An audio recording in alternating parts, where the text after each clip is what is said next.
Latest எபிசோடுகளை விளம்பரங்களே இல்லாமல் காணுங்கள். Aunty ஒரு வார்த்தை சொன்னாலே அத வேதமா நினைக்கிற வாணி அவகிட்ட தெளிவா இதோட இம்பார்ட்டன்ஸ் பத்தி சொல்லிதான் இத கொடுத்தாங்க. அப்படி இருக்கும்போது அத அவ பத்திரமா தானே வச்சிருக்கணும். அவளை மீறி இந்த ஷீல்ட யாராவது எடுத்திருக்க முடியுமா? அப்படி இருந்தும் இது இந்த மாதிரி எரிஞ்சு கிடக்குதுன்னா அதுக்கு என்ன அர்த்தம்?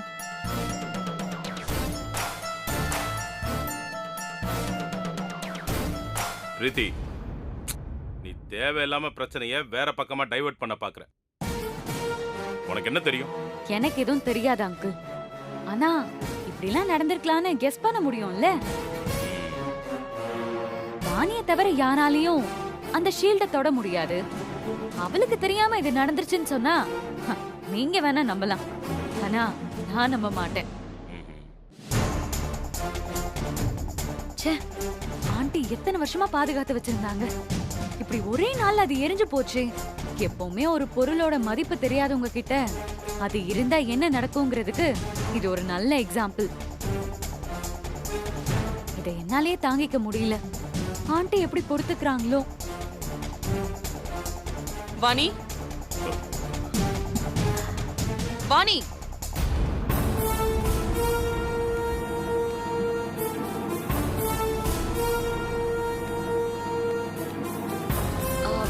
சொல்லுங்கம்மா. என்ன வாணி, எதுவுமே நடக்காத மாதிரி பேசுற? என்ன நடந்துச்சு? வாணி, வேதா உங்ககிட்ட ஒரு ஷீல்டு கொடுத்தால, அது நடு ஹால்ல எரிஞ்சு சாம்பலா கிடக்கு. அது எவ்வளவு முக்கியமான பொருள்னு வேதா உங்ககிட்ட சொல்லிதானே கொடுத்தா. அப்படி இருக்கும்போது எப்படிமா எரிஞ்சு கிடந்துச்சா? ஆமா, அந்த ஷீல்டுல இருந்த கூம்பு வேதா கையில இருக்கு பாரு.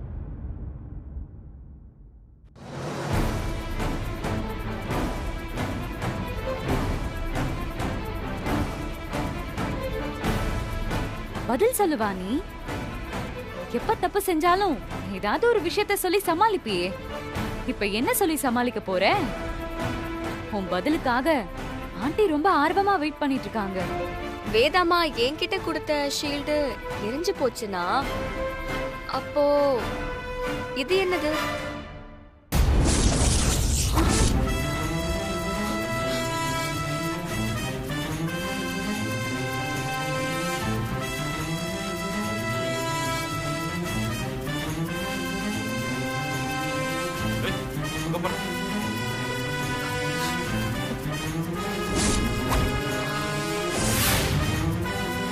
இந்த ஷீல்டு உங்ககிட்ட இருக்கும்போது அப்ப எரிஞ்சு கிடந்தது என்ன? அத பிரீத்தி கிட்ட தான் கேட்கணும். என்கிட்ட எதுக்கு கேட்கணும்? ஒரிஜினல் ஷீல்டு இங்க இருக்கும்போது ஹால்ல எரிஞ்சு கிடந்தது என்ன? நீதான் பெரிய சிஐடியாச்சே, உனக்கு தெரியாதா? எனக்கு எதுவும் தெரியாது. அங்கிள் தான் முதல்ல பார்த்தாரு, அதுக்கப்புறம் தான் நான் பார்த்தேன். யார் வேணா ஃபர்ஸ்ட் பாத்துருக்கட்டும், முதல்ல இது எரிச்சது யாருன்னு சொல்லு. அது எப்படி எனக்கு தெரிய போகுது?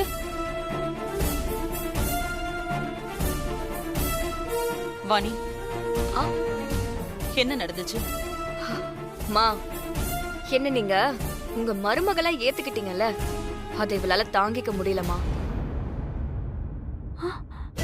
இவ எப்படியாவது உங்ககிட்ட எனக்கு கெட்ட பேர் வாங்கி கொடுக்கணும்னு நினைச்சிட்டு இருந்தா. அப்பதான் நீங்க இந்த ஷீல்டை என்கிட்ட கொடுத்து பத்திரமா வச்சுக்க சொன்னீங்க. இதை எரிச்சு போட்டு அந்த பழிய என் மேல போட்டா நீங்க என்ன வெறுத்து இந்த வீட்டை விட்டு துரத்திடுவீங்கன்னு கனவு கண்டுட்டு இருக்கா. நானும் சஞ்சயும் இத பத்தி பேசிட்டு இருக்கும் போது இவ ரூம் வாசல்ல நின்னு ஒட்டு கேட்டுட்டு இருந்தா. நாங்க அவளை கவனிக்கலன்னு நினைச்சிட்டா. ஆனா இதுதான் இவ யாருன்னு உங்ககிட்ட நிரூபிக்கிறதுக்கு சரியான சந்தர்ப்பம்னு நாங்க முடிவு பண்ணிட்டோம். எப்படியோ இவ இந்த மாதிரி கேவலமான வேலைதான் செய்வான்னு எங்களுக்கு தெரியும். அதான் சஞ்சய் இதே மாடல்ல ஒரு டம்மியை ரெடி பண்ணி நான் அந்த ஷீல்ட வச்சிருந்த இடத்துல வச்சாரு.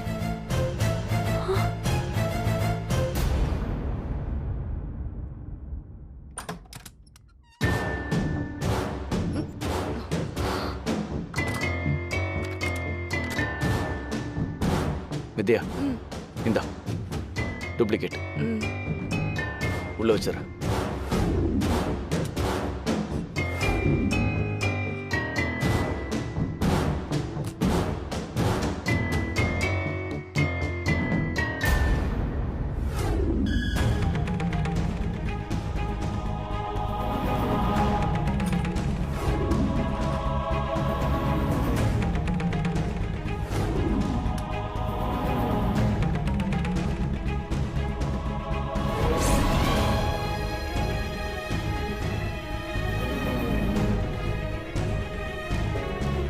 நைட்டு நாங்க தூங்குனதுக்கு அப்புறம் நாங்க வச்ச பொரியல மாற்றுறதுக்குன்னு பிரீத்தி என் ரூமுக்குள்ள வந்தா.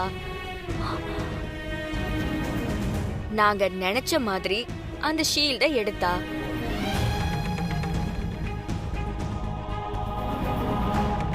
எல்லாரும் தூங்கிட்டு இருக்க நேரத்துல அத நடு ஹால்ல வச்சு கொளுத்துனா. இல்ல இல்ல இல்ல ஆண்டி, இவ போய் சொல்லிட்டு இருக்கா. நான் உங்க கூட இருக்கிறது இவளுக்கு பிடிக்கல, அதனாலதான் என் மேல அபாண்டமா பழி சுமத்துறா. நான் அப்படி செய்யவே இல்ல. பிரீத்தி முழுசா நினைச்சதுக்கு அப்புறம் முக்காடு எதுக்கு? நாங்க எல்லாத்தையும் பார்த்துட்டோம். சஞ்சய், உன் வைஃப் கூட சேர்ந்துக்கிட்டு நீயும் இந்த மாதிரி பேசாத. நான் அதை இங்க வச்சு கொளுத்துனேங்கிறதுக்கு உன்கிட்ட என்ன ஆதாரம் இருக்கு? வாணி, ஆதாரம் தானே காட்டிட்டா போச்சு. இவ்ளோ பிளான் பண்ண நாங்க இத பிளான் பண்ண மாட்டோமா?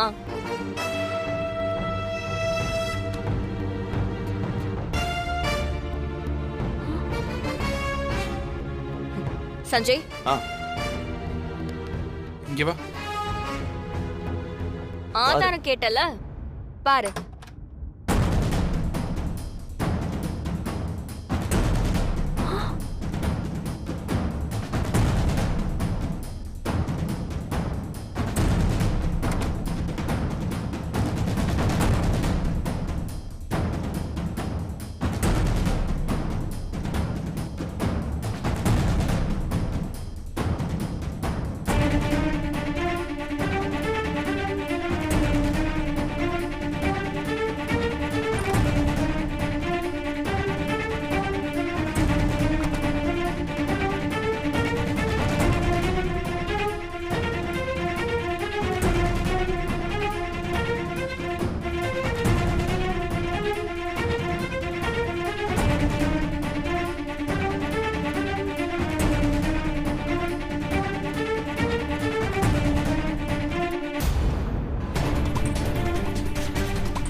என்ன பர்ஃபெக்ட்டா இருக்க எடிட்டிங்களா?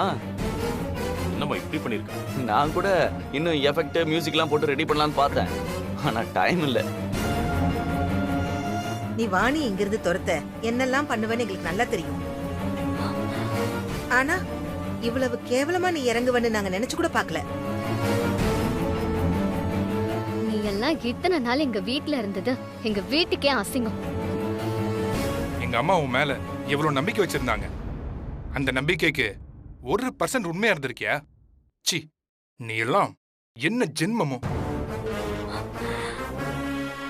ஆண்டி, நீங்களும் இதெல்லாம் நம்புறீங்களா? நான் அப்படி பண்ணுவேனா ஆண்டி? அப்போ அந்த வீடியோல இருக்கிறது யாரு? அது நானே கிடையாது. நீங்க ஏதோ சிஜி பண்ண வீடியோவை காட்டுறீங்க. ஆண்டி, நீங்க இதெல்லாம் நம்ப மாட்டீங்கல்ல? நான் எந்த தப்பும் பண்ண. அப்படி போடு. ஆண்டி, நான்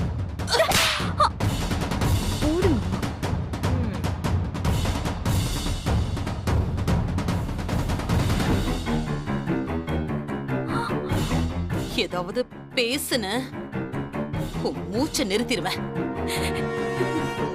உன்னை பத்தி என் குடும்பத்துல இருக்கிறவங்க தப்பா பேசினப்ப கூட நான் உன் பக்கம் தான் நின்ன. பிரீத்தி அப்படிப்பட்ட பொண்ணு இல்லன்னு உன்னை நான் முழுசா நம்பினேன். என் பசங்களுக்கே கொடுக்காத வைஸ் சேர்மன் பதவிய நான் உனக்கு கொடுத்து அழகு பார்த்தேன். எத்தனையோ தடவை நீ என் வீட்டுக்கு மருமகளா வரலையேன்னு வருத்தப்பட்டிருக்கேன். ஆனா நீ சிச்சி இவ்ளோ கேவலமான ஒரு வேலையை செஞ்சிருக்கல. உன்னை இத்தனை நாளும் நல்லவன்னு நம்பிட்டு இருந்த என்ன முட்டாளாக்கிட்டல. சீ. நீ இந்த வீட்ல ஒரு கெஸ்டா இருந்ததுக்கே இப்படி ஒரு கிரிமினல் வேலையை பண்ணிருக்கியே. நீ என் மருமகளா இருந்திருந்தா என்னெல்லாம் பண்ணிருப்ப? ஐயோ, என்னால அத நினைச்சு கூட பார்க்க முடியல. பொண்ண மாதிரி ஒருத்திக்கு இந்த வாழ்க்கை கிடைக்க கூடாதுன்னு தான் அந்த கடவுளே முடிவு பண்ணிருக்காரு. அதான் உனக்கு பதிலா வாணியை என் வீட்டு மருமகளாக்கியிருக்காரு.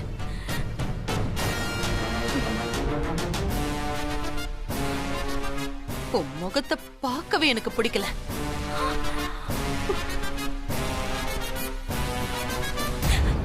ஆண்டி, ஆண்டி என்ன மன்னிச்சிருங்க ஆண்டி. நான் வேணும்னு இந்த தப்ப செய்யல. உங்க மேல எனக்கு இருந்த பாசத்தினால தான் அப்படி பண்ணேன்.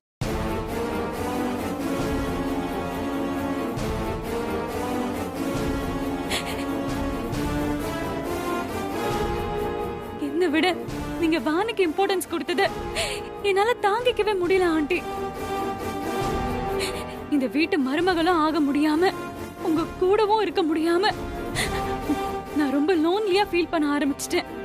அந்த கோவத்துல என்ன செய்யறதுன்னு தெரியாம இப்படி செஞ்சுட்டேன் ஆண்டி. என்ன மன்னிச்சிருங்க ஆண்டி. வேதா, முதல்ல கண்ணீர் வடிக்குதுன்னு பாவப்பட்டு கறியை தூக்கி போட்டுறாத. அது கறியை மட்டும் சாப்பிடாது, நம்மளையும் சேர்த்து முழுங்கிடும். கவனமா இருந்துக்க. ஆண்டி, நான் செஞ்ச தப்புக்கு எனக்கு என்ன வேணாலும் தண்டனை கொடுங்க. ஆனா என்ன வெறுத்து ஒதுக்கிறாதீங்க ஆண்டி. Please aunty. உனக்கு நான் தண்டனை கொடுக்க மாட்டேன். நீ வாணிய தானே இங்க இருந்து துரத்தணும்னு பிளான் பண்ண. நீ செஞ்ச தப்புக்கு அவளே தண்டனை கொடுக்கட்டும். வாணி,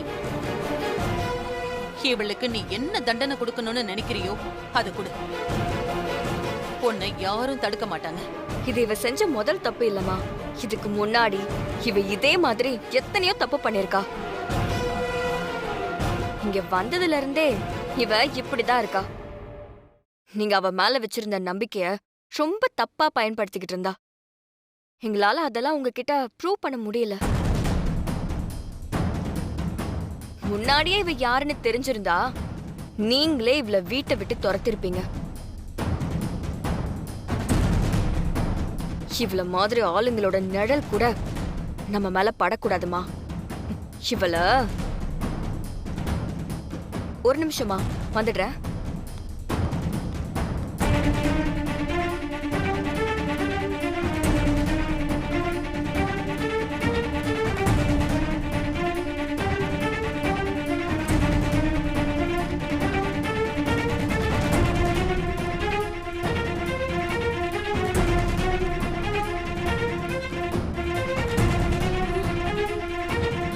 இனி இவ இந்த வீட்லயே இருக்க கூடாதுமா.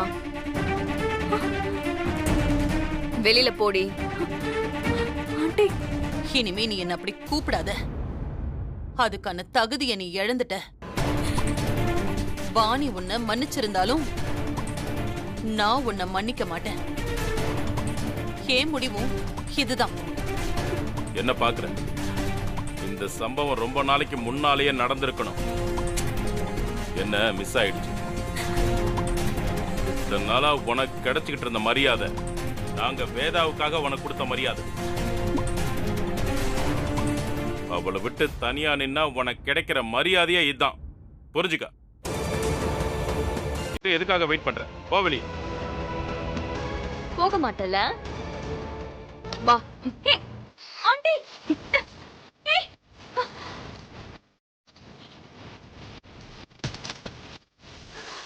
ஆண்டி.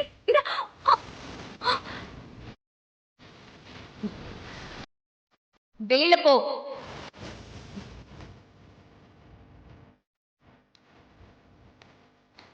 போக மாட்டல.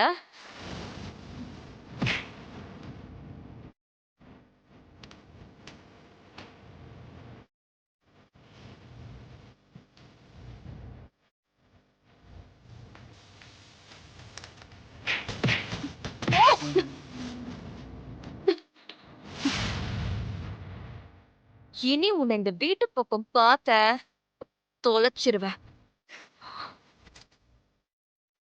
கேட்டு எடுத்து மூடுங்கண்ணே. Okay madam. டேய், உன்னை இந்த வீட்டை விட்டு துரத்திட்டல, இன்னும் ஒரு வாரத்துல நான் இருக்கிற இதே இடத்துக்கு உன்னை கொண்டு வந்து இந்த குடும்பத்துக்கும் உனக்கும் ஒட்டும் இல்லாம உறவும் இல்லாம பண்ணல. என் பேர் பிரீத்தி இல்ல. என்ன சவாலா? ஆமா, பார்க்கலாமா? பார்க்கலாண்டி. நீங்க கேட்டு மூடுங்கண்ணே.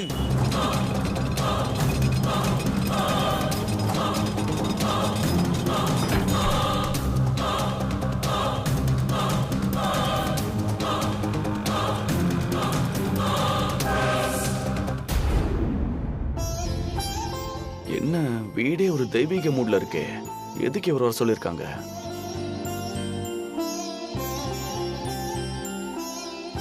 மனசா, இப்ப எதுக்கு இவர் வர சொல்லிருக்காங்க? இப்ப எதுக்கு அவர் ஜாதகம் பார்த்துட்டு இருக்காரு? தெரியலண்ணா. தெரியலையா? அம்மா யார்கிட்டயுமே எதுவுமே சொல்லல. அவர் வந்தாரு, அவர்கிட்ட உங்க 2 பேரும் ஜாதகத்தையும் எடுத்து கொடுத்தாங்க. அவரு பஞ்சாங்கத்தை எடுத்து வச்சு ஏதோ கணிச்சிட்டு இருக்காரு. இதெல்லாம் பார்த்தாலே பயமா இருக்க. அவர் பாட்டுக்கு அவசரப்பட்டு நாங்க 2 பேரும் 6 மாசம் பிரிஞ்சிருக்கணும்னு சொல்ற போறாரு.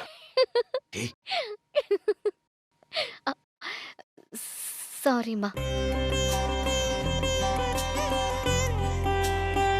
எப்படியாவது விஷயத்தை தெரிஞ்சுக்கணுமே. இப்போதைக்கு அம்மா மனசுல என்ன இருக்குன்னு நல்லா தெரிஞ்ச ஒரே ஆளு உன் வைஃப் தான். அவகிட்ட கேளு.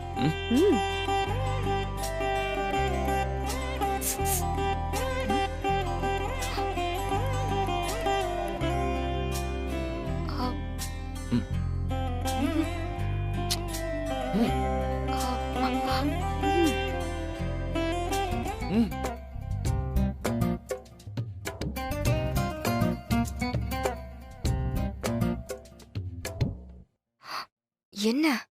அம்மா, அம்மா எதுக்கு ஜாதகம் பாக்குறாங்க? எனக்கு தெரியாது. அவங்க பக்கத்துல வந்து உட்கார சொன்னாங்க, உட்கார்ந்த. அவ்வளவுதான். சும்மா நடிக்காத. நமக்கு கல்யாணம் ஆகி இவ்வளவு நாள் ஆகுது. அம்மா தான் உன்னை ஏத்துக்கிற வரைக்கும் நம்ம பிரிஞ்சிருக்கணும்னு சொன்னாங்க. இப்ப ஏத்துக்கிட்டாங்கல்ல, அதனால. உனக்கு வேற வேலையே இல்லையா? அதெல்லாம் ஒண்ணும் இல்ல. பொதுவா எல்லா ஜாதகமும் எப்படி இருக்குன்னு பாக்குறாங்க, அவ்வளவுதான். நிஜமாவா? ஆமா. பொய் சொல்லாத வித்யா. உண்மையதான் சொல்றேன். சந்தேகமா இருந்தா நீயும் உங்க அம்மா கிட்ட கேட்டுக்கோ. அத்தைய கூப்பிடவா? சும்மா இருக்க மாட்டியா? இதெல்லாம் அம்மா கிட்ட கேட்டா அவங்க ரொம்ப கேவலமா பாப்பாங்க. சும்மா கற்பனை வளர்த்துக்கிட்டு தெரியாம உருப்படியா ஏதாவது வேலை இருந்தா பாரு.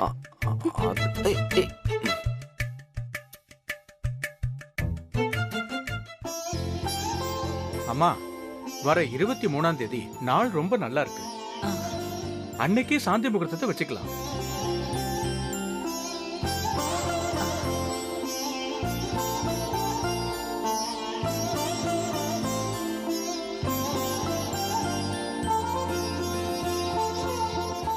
அது டைம் என்ன சொன்னீங்க?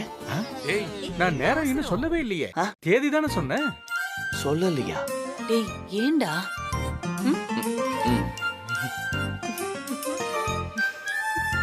நடக்க வேண்டிய விஷயம் எல்லாம் காலாகாலத்துல நடக்கலன்னா பசங்க இப்படிதான் நம்மளை விட ஃபாஸ்டா இருப்பாங்க. 9 மணிக்கு மேல நல்ல நேரம் தான், அப்பவே வச்சுக்கோங்க. ரொம்ப சந்தோஷம் சாமி. தாலி பிரிச்சு கோக்குறதுக்கு நாள் கேட்டேனே, அதே நாள்லயே செஞ்சிருங்க. காலையில 10 மணில இருந்து 12 மணிக்குள்ள அந்த ஃபங்க்ஷனை முடிச்சிருங்க. உங்க பையன் பொண்ணு 2 பேருக்கு தானே செய்யறீங்க. ஆமா சாமி. சந்தோஷம். ஃபங்க்ஷன் நடக்கிறதுக்கு முன்னாடி நீங்களும் உங்க மருமகளும் மட்டும் சேர்ந்து போய் பக்கத்துல இருக்கிற துர்க்கையம்மன் கோயில்ல துர்க்கைக்கு ஒரு பாலாபிஷேகம் பண்ணிட்டு வந்துருங்க. உங்க குடும்பத்துல இருக்கிற தோஷமெல்லாம் நீங்கிடும். சரிங்க சாமி. இனி உங்க குடும்பத்துல எல்லாம் நல்லதாவே நடக்கும். அப்ப நான் கிளம்புறேம்மா.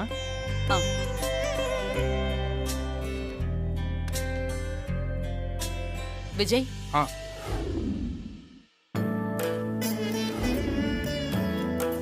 வரம்மா.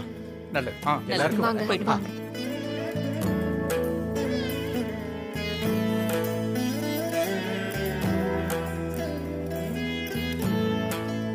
இது தாலி பிரிச்சு கோக்குற ஃபங்க்ஷன் மட்டும் இல்ல, இத நான் ரிசப்ஷனாவும் பண்ண போறேன். கல்யாணத்துக்கு அப்புறம் என்னென்ன சடங்கெல்லாம் செய்யணுமோ எல்லாத்தையும் முறையா செய்ய போறேன்.